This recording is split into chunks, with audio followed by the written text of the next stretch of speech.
रसूलिहिल करीम। अम्मा बाद, मुअज़्ज़ज़ असातिज़ाए कराम व मेहमानाने एज़ाम, अस्सलामु अलैकुम व रहमतुल्लाहि व बरकातुहू। हम अपनी जान के दुश्मन को अपनी जान कहते हैं, हम अपनी जान के दुश्मन को अपनी जान कहते हैं, मोहब्बत की इसी मिट्टी को हिंदुस्तान कहते हैं। सबसे पहले आप तमाम लोगों को मेरी तरफ से मुल्क हिंदुस्तान की आज़ादी बहुत बहुत मुबारक।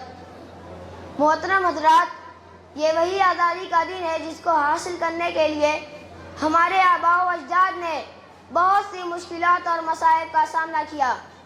ये वही आज़ादी का दिन है जिसको हासिल करने के लिए हमारे पुरखों ने बहुत सी कुर्बानियाँ पेश की।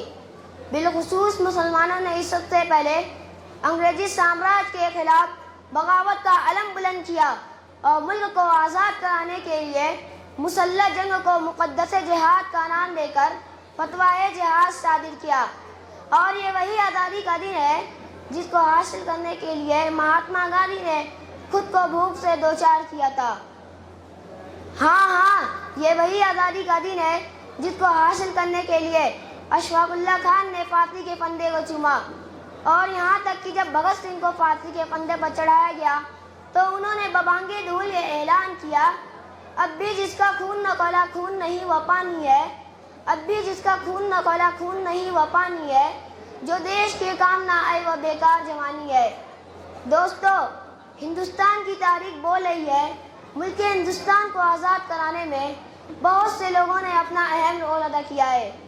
अगर हम बहादुर शाह ज़फ़र की बात करें, जब 1857 की जंग में बहादुर शाह ज़फ़र को रंगून की काली कोठरी के पीछे ढकेला गया तो अंग्रेज़ों ने कहा, दम दमे में दम नहीं अब खैर मांगो जान की, दम दमे में दम नहीं अब खैर मांगो जान की, ए ज़फ़र ठंडी हुई शमशीर हिंदुस्तान की।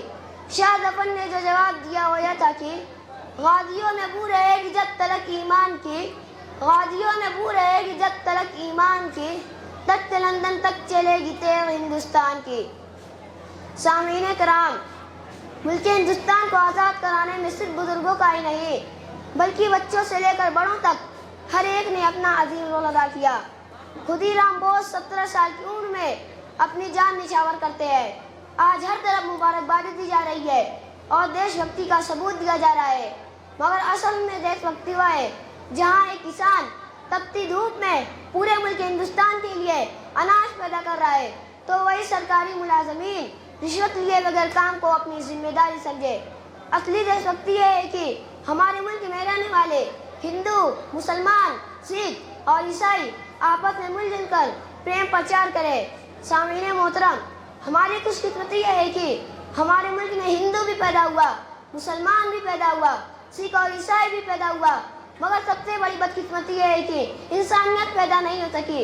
लिहाजा अगर हम मिलजुल कर अमन अमान और प्रेम का प्रचार करें तो हमारा हिंदुस्तान एक बार फिर सोने की चिड़िया बनने में देर नहीं लगेगी और उसका डंका विदेश में बजेगा।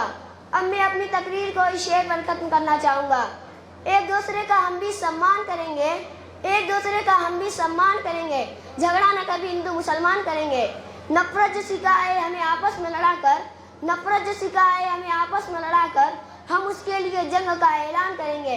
इस जात से भी प्यारा है हमें अपना तिरंगा, इस जात से भी प्यारा है हमें अपना तिरंगा, हम इसके लिए अपनी जान भी कुर्बान करेंगे। एक दूसरे का हम भी सम्मान करेंगे, झगड़ा न कभी हिंदू मुसलमान करेंगे। वमा अलैना इल्लल बलग।